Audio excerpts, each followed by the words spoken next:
tentang peluang bekerja ke luar negeri untuk saat ini yang memang welcome sekali dan gede sekali itu ada 3 negara, Jepang, Korea, sama Jerman.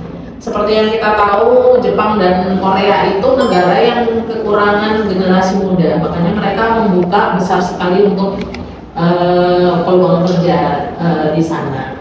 Kalau Jerman sendiri, seperti yang kita tahu, memang untuk bekerja ke luar negeri juga peluangnya lumayan cukup bagus ya. Nah ini kalau kita bicara tentang bimbingan kerja ke luar negeri dan bahasa asing itu sebenarnya banyak sekali. Mau kita seperti tadi, kalau kita bicara beasiswa itu nggak jauh beda sebenarnya. Kita butuh IELTS yang pasti, ya kan? Kalau untuk SAT sih nggak semua butuh ya. SAT itu standar size untuk akreditasi mata pelajaran biasanya. Nah kalau untuk matrikulasi, iya betul. Penyesuaian kurikulum lah bahasa Indonesianya.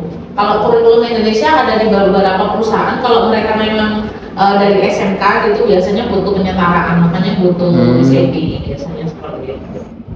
Nah kalau untuk di skuter sendiri kita memang sudah terpercaya, resmi dan terpercaya membantu lebih dari 10.000 pelajar baik dari bahasa asing ya, dalam artian di sini kalau kita bicaranya juga ada bimbingan bahasa asing baik itu bahasa Korea, Prancis, Jepang, Jerman dan lain sebagainya.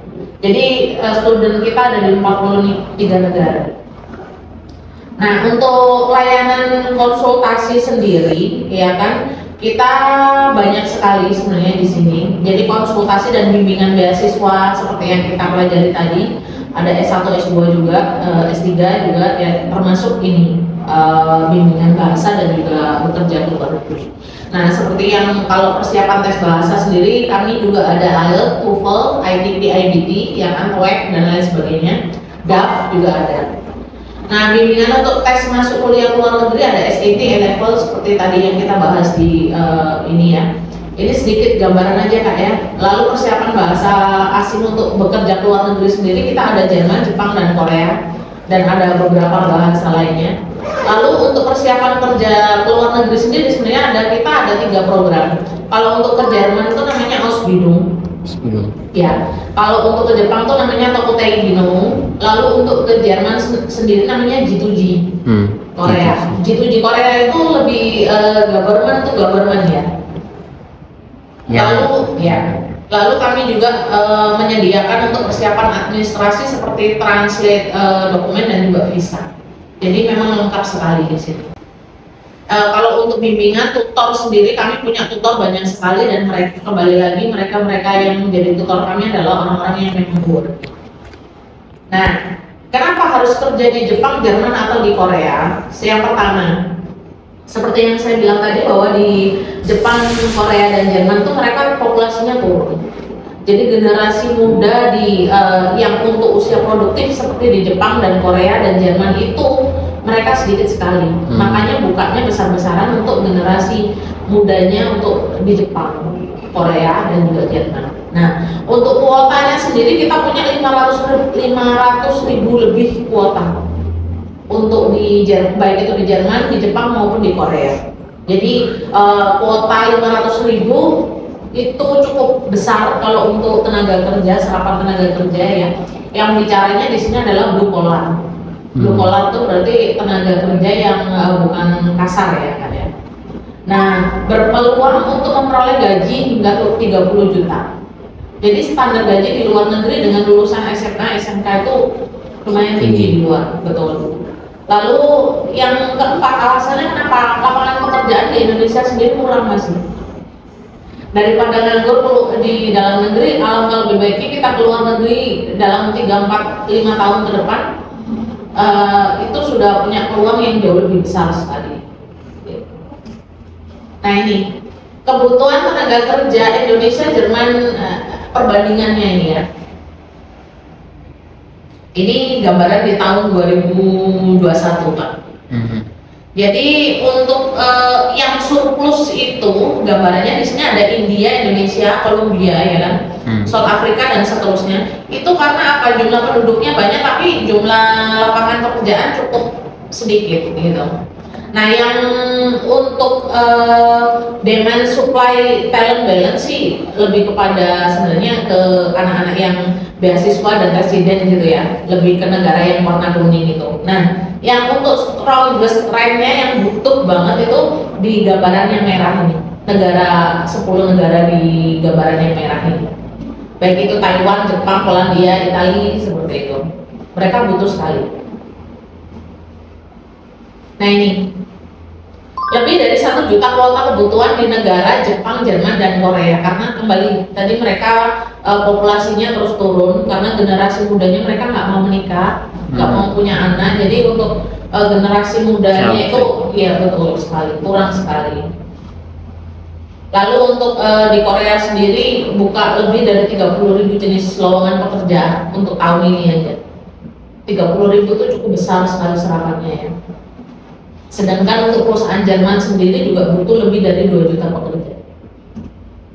Nah, peluang kerja ke luar negeri, berapa sih gaji di Jepang nih gambarannya?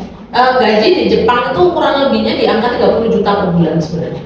Bidang pekerjaannya apa? Itu seperti kita tahu untuk Jepang sendiri yang dibuka adalah konstruksi, manufaktur, pertanian, perikanan, pelayanan kesehatan, dan keperawatan. Jadi bidangnya seperti itu untuk Jepang. Untuk Korea sendiri, G2G. Kalau untuk G2G ini sifatnya gini kan, dia G2G itu kalau untuk Korea itu terbatas ya. Jadi dia bukanya itu jarang gitu. Makanya syaratnya nanti akan kita bahas selanjutnya di slide selanjutnya. Untuk Korea sendiri gajinya di antara 25 sampai 30 juta per bulan. Bidang pekerjaannya manufaktur, perikanan, pariwisata, kesehatan, sektor IT. Nah, kalau suka basicnya IT boleh ke Korea. Lalu industri manufaktur dan teknik. Nah, untuk Jerman sendiri gajinya cukup besar nih, bisa sampai 50 juta per bulan. Bidang pekerjaannya ada perhotelan, pastry dan bakery, lalu sektor teknologi dan IT, restoran dan catering, pelayanan kesehatan dan keperawatan. Silakan. Lanjut kita. Lanjut. Untuk 10 negara lainnya itu kita ada, jadi nggak cuma 3 ini sebenarnya, tapi yang paling besar demandnya memang di 3 ini. Nah, untuk program Tokutei Jepang ya kak ya. Kalau Jepang sendiri apa sih kalau program Tokutei Gino itu seperti apa? Jadi ini memang program kerja yang dikhususkan ke Jepang untuk punya hak kerjanya di sana, kontraknya selama 5 tahun. 5 tahun. Syaratnya apa? Yang pasti untuk Jepang sendiri syarat khususnya punya sertifikat bahasa Jepangnya minimal A2 atau sampai di E4.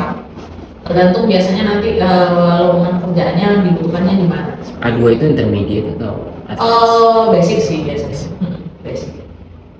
Yang pasti kalau untuk ke Jepang tidak boleh punya tato.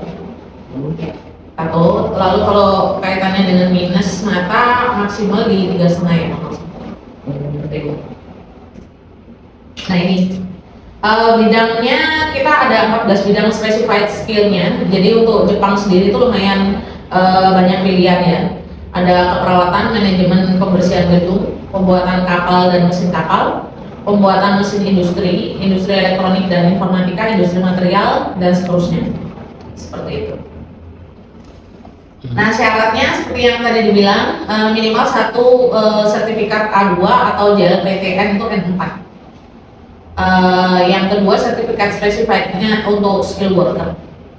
Jadi memang harus punya sertifikatnya untuk mereka karena mereka langsung kerja seperti itu. Spesialisasi. Iya. Nah kalau untuk G2G Koreanya sendiri, jadi ini program pemerintah government to government. Ya kan, kontraknya 3 sampai 5 tahun. Kalau untuk Korea sendiri standar sih hampir sama, nggak boleh buta warna. Untuk minus mata juga di 3,5 tadi. Untuk syarat lulusnya khusus harus topik itu untuk standar bahasa Korea, namanya topik. Lalu lulus skill testnya. Nah kalau untuk di Korea sendiri memang pilihannya cuma sedikit, bidangnya perikanan, civilian dan manufaktur. Untuk gajinya seperti yang kita tahu lumayan gede sebenarnya, karena memang kontraknya government to government ya cukup bagus sebenarnya. Nah, tapi agak susah memang. Karena satu mereka bukanya sedikit dan juga jarang. Ini gambarannya. Kalau untuk topiknya sendiri nanti ada tempat tesnya namanya BP2MI. Bisa ngambil di sana lalu lulus skill test.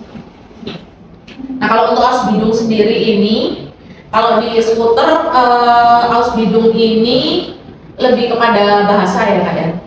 Jadi memang nanti kalau di Ausbildung ini programnya adalah kontrak, tenaga kerja kontrak, makanya gajinya nggak terlalu tinggi seperti Korea atau di Jepang. Tapi meskipun nggak setinggi Korea dan Jepang, tetap penghasilannya cukup lumayan ini sih. Tapi setelah 3 tahun nanti bisa melanjutkan lagi ini. Kalau untuk syarat di Ausbildung sendiri maksimal 35, tapi untuk lebih mempermudah sebenarnya maksimal 30. Nah untuk di program Ausbildung ini memang kita lebih belajarnya adalah pada bahasa, karena Jerman itu negara yang memang agak strict ya. Jadi program kita memang program belajarnya lebih bahasa. Gitu. Dan minimal dia harus B1. Kalau untuk tenaga profesional minimal B2. Seperti itu. Nah ini gambarannya. Kenapa harus Ausbildung ya kan? 30% teorinya, 70%-nya praktik untuk program Ausbildung ini. Sertifikasinya juga udah internasional, gajinya 15 juta per bulan. Seperti yang saya bilang bahwa untuk program Ausbildung ini karena dia nggak ada syarat apa-apa. Iya. Makanya dia jadinya lebih mudah, jauh lebih mudah, tapi bahasa harus saklek mereka untuk bahasa. Makanya untuk karena mereka programnya program bukan masih magang ya 3 tahun pertama, maka gajinya nggak segede Korea atau Jepang. Lalu untuk setelah 3 tahunnya kita punya potensi berkarir di Jerman jauh lebih panjang dibandingkan seperti Jepang atau Korea. Kalau Jepang Korea kan langsung pegawai, gitu. Bedanya itu. Ada yang mau ditanya dulu nggak? Berarti tetap harus ngejar IELTS juga ya? IELTS itu standar sih kan. Standarnya 6,5. Betul, standar. Di luar daripada bahasa lokal ya, gitu.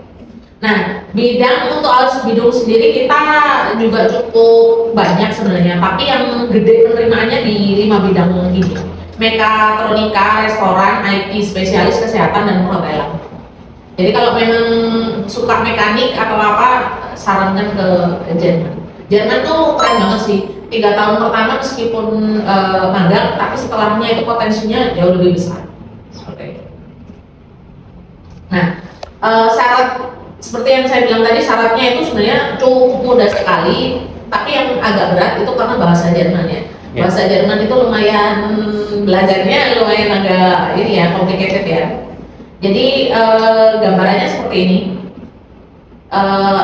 Timelinenya seperti ini ya Kak ya. Sebelumnya Juni Desember belajar bahasa Jerman, lalu ada nanti akan ada latihan interview dengan bahasa Jerman. Biasanya mostly kalau penerima kerja di Jerman, mereka maunya kamu harus bisa bahasa Jerman. Jadi ngomong itu harus cukup fluent atau memahami untuk bahasanya. Lalu di bulan Januari ke Maretnya itu udah hasil tes keluar, April ke Juninya apply ke perusahaan-perusahaan yang diharapkan. Ya silakan. Nggak apa-apa. Lalu di Juli Septembernya itu tinggal kalau sudah keterima di perusahaan maka tinggal apply visa aja di bulan Juli September, lalu tinggal keberangkatan ke Jerman. Seperti itu. Nah ini gambarannya Kak. Yang pertama nih kalau kita bicara TOKUTEI, Ausbildung atau G2G, ini timelinenya seperti ini. Yang pertama biasanya bimbingan bahasa terlebih dahulu, ya kan? Setelah bimbingan bahasa sampai sertifikasi. Jadi nanti akan keluar sertifikat. Jadi kita harus tes, ya kan? Kalau tes bahasa Jepang ya tadi GPT tadi, kalau bahasa Korea ya TOPIK, kalau bahasa Jerman ya iya betul. Lain kalau Jerman tadi akan punya. Lupa saya. Sertifikasi. Setelah sertifikasi sudah keluar, baru kita akan melakukan uji skill. Ya, terutama untuk di Jepang sama di Koreanya. Seperti itu. Karena Jerman kan seperti yang saya bilang tadi programnya adalah program magang, jadi mereka nggak pakai uji skill biasanya. Lalu setelah ujian skillnya itu lolos, baru akan apply ke perusahaan yang dimaksudkan. Seperti itu. Setelah apply, kalau memang lolos nanti proses interview, lalu offering, baru persiapan dokumen kontrak kerjanya. Kalau sudah dapat dokumen kontrak kerjanya baru kita apply visa. Jadi aman sekali. Nggak sampai namanya orang pergi ke negara tersebut tapi nggak tahu kerjain apa gitu ya kan. Jadi prosesnya memang timelinenya udah bagus banget. Keberangkatannya di cover nggak? Kalau untuk di skuter nggak. Yang di sini. Tapi nanti kalau sebenarnya untuk kakak ngambil program yang ingin langsung jaminan kerja dan lain sebagainya itu juga bisa seperti itu. Jadi keberangkatan di awalnya nggak di cover sama perusahaannya? Enggak, Kita biasanya enggak sih. Self connect dulu. Iya. Lumayan berarti spending di awal ya? Spending di awal berarti lumayan karena keberangkatan di visa lumayan. Ya lumayan sih sebenarnya. Tapi kalau kita bicara apply visa sebenarnya kan nggak terlalu tinggi ya Kak ya. Apply visa itu kurang lebih biayanya di angka 1 juta ya. 1 juta 1,5 saya lupa. Nah ini bimbingan bahasa dan persiapan dokumen untuk Work Abroad Academy. Jadi fasilitas yang